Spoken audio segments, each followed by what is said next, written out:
Le démantèlement d'une filière djihadiste vers la Syrie. 4 hommes âgés de 22 à 35 ans ont été interpellés dans le Val-de-Marne mardi. On ne l'apprend qu'aujourd'hui. L'un d'eux est le leader présumé de cette filière. Les 4 hommes doivent être présentés au juge dans la soirée. Selon un connaisseur du dossier, les services spécialisés ont recensé en France 440 personnes qui sont allées ou qui souhaitent aller combattre le régime de Bachar al-Assad en Syrie dans les rangs djihadistes.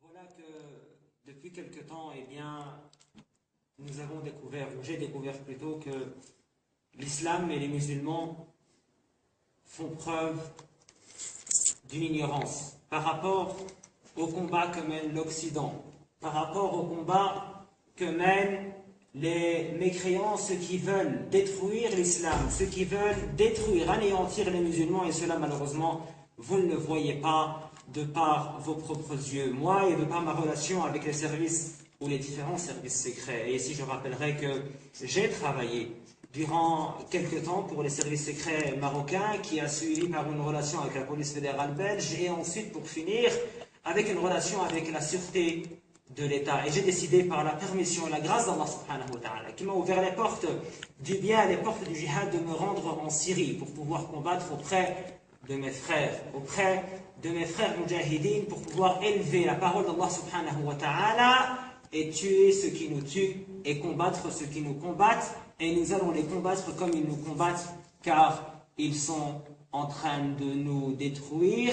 Et malheureusement, comme je le disais tout à l'heure, il n'y a pas beaucoup de personnes qui prêtent attention à cela. Et je voulais rapidement orienter ce message aux services secrets et leur dire, aux services secrets et aux politiques également, qui disent quoi? Qui disent que les jeunes qui quittent leur pays et qui se dirigent vers des pays de djihad tels que la Syrie, tels que la Somalie, le Mali et d'autres, eh bien ce sont des gens, ce sont des jeunes qui n'ont pas de vie sociale, ou qui n'ont pas d'argent, ou qui sont pauvres, ou qui ont des dettes, et ainsi de suite, etc., etc. Et ici, je leur dirais tout simplement, j'étais avec vous.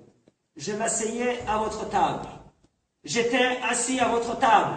Je vous aidais, je vous orientais, je vous aiguillais. J'avais de l'argent, tout ce qu'il fallait. Je n'avais besoin d'absolument rien du tout. On me donnait de l'argent, de par les services secrets marocains jusqu'aux services secrets belges. J'avais une célébrité, de la notoriété, j'étais connu, de la célébrité. Tout ce que pouvait vouloir quelqu'un, eh bien, je l'avais. Mais, pour Allah subhanahu wa ta'ala, nous avons délaissé tout cela.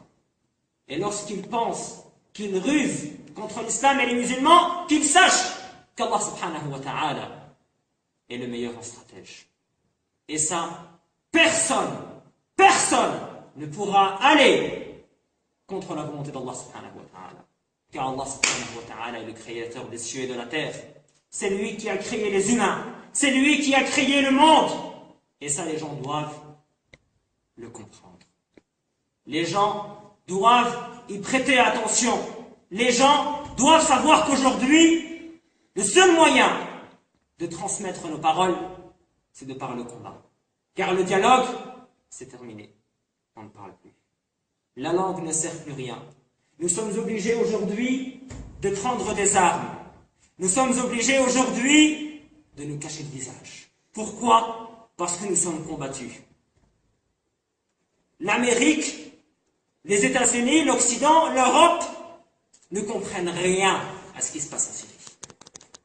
Une étude a démontré que plus de 70 nationalités à travers le monde se sont réunies ici en Syrie pour combattre sur cette terre, une terre mubarakah, une terre de barakah. 70 nationalités, ils n'arrivent pas à comprendre comment des musulmans à travers le monde entier puissent venir ici et combattre. Ils ne comprennent pas comment des gens peuvent accomplir des opérations martyrs. Et nous sommes obligés aujourd'hui de transporter des ceintures explosifs au cas où des services secrets pourraient arriver à n'importe quel moment pour pouvoir nous soutirer des informations ou nous tuer ou nous combattre. Et nous-mêmes, nous avons lu dans la presse que les services secrets marocains et belges étaient à ma recherche. Pour quelle raison? Seul Allah le sait.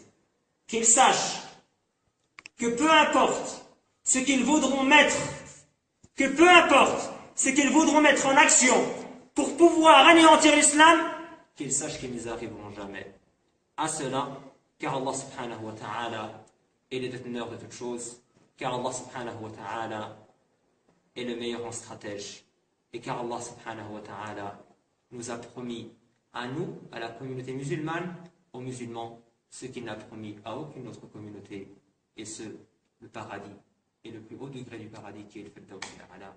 Assalamu alaikum wa rahmatullahi. Wa alaykum assalam. Jazakallahu khairan.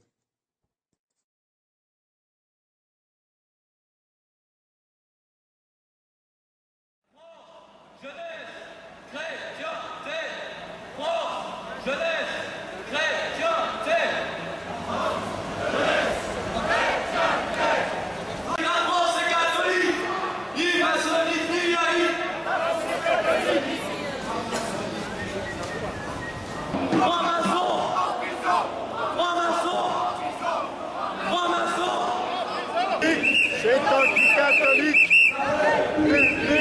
C'est anti-catholique. France, jeunesse. France, jeunesse. Je vous salue Marie, pleine de grâce, le Seigneur est avec vous. Vous êtes bénie entre toutes les femmes et Jésus, le fruit de vos entrailles, est béni. Sainte Marie, Mère de Dieu, priez pour nous pauvres pécheurs, maintenant et à l'heure de notre mort, ainsi soit-il. Christus vincit, Christus regnat, Christus, Christus vincit.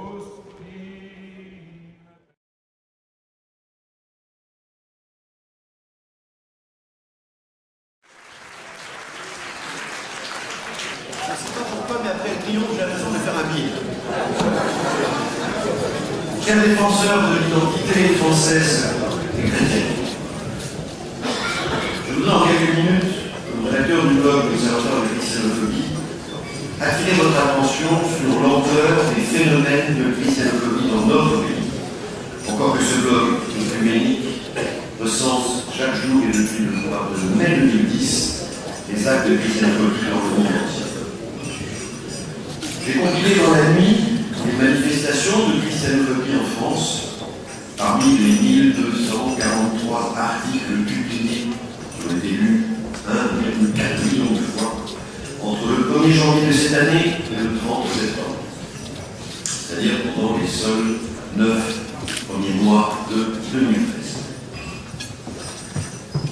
Interruption ou perturbation de messe ou de cérémonies religieuses, 4 cas. Piratage informatique de sites ou de blogs chrétiens, 6 cas. Discrimination sociale ou professionnelle contre les chrétiens en raison de leur religion, 8 cas. Agression contre des prêtres ou des religieux, 8 cas. Articles ou propos injurieux pour les chrétiens et la religion chrétienne dans les médias de la bien-pensance, 11 cas. Tentative d'incendie et incendie d'églises ou de lieux de culte de chrétiens, 17 cas, quasiment 2 par an. Profanation d'églises et actes de vandalisme contre et dans les lieux de culte de chrétiens, 70 cas, un peu plus de 2 par semaine. Insultes publiques contre les chrétiens, blasphème public contre le christianisme, vandalisme ou destruction de symboles ou d'objets chrétiens, 109 cas, environ 1 tous les 2 jours. Ces quelques 250 cas recensés de manifestations publiques de christianophobie en France, autrement dit quasiment 1 par jour, depuis le début de l'année, que j'ai signalé dans un article mis en ligne sur mon blog, ne sont que ceux que j'ai pu découvrir, que plus posément, j'ai eu le temps de traiter. Qu'on ne s'y trompe pas.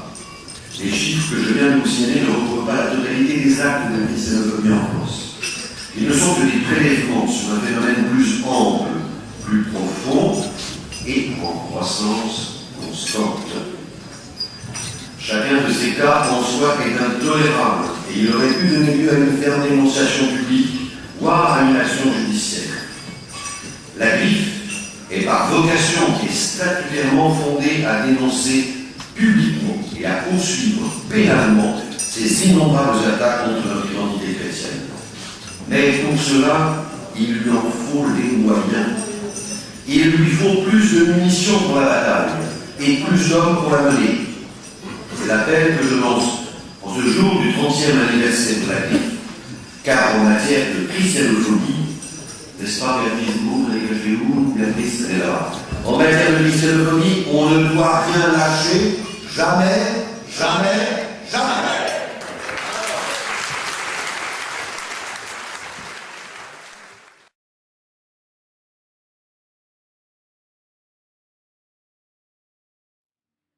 The committee will now vote on draft resolution AC468L17 entitled Applicability of the Geneva Convention relative to the protection of civilian persons in time of war of 12 August 1949 to the occupied Palestinian territory, including East Jerusalem and the other occupied Arab territories.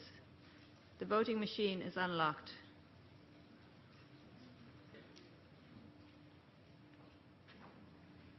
Will all delegations please confirm that their votes are accurately reflected on the board? The voting has been completed. The machine is locked. Agradezco a la Secretaría de la Comisión. I thank the Secretary of the Committee for her statement. The result of the vote is as follows.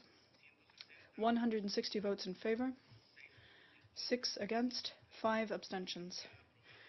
The draft resolution A/C4/68/L17 is adopted. Se ha solicitado que se proceda a una votación registrada.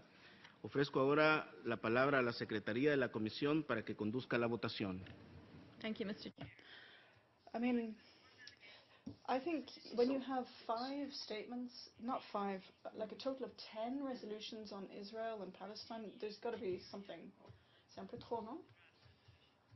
I know it's yes, it's right, but it's not there's other really bad shit happening. Nobody says anything about the other stuff.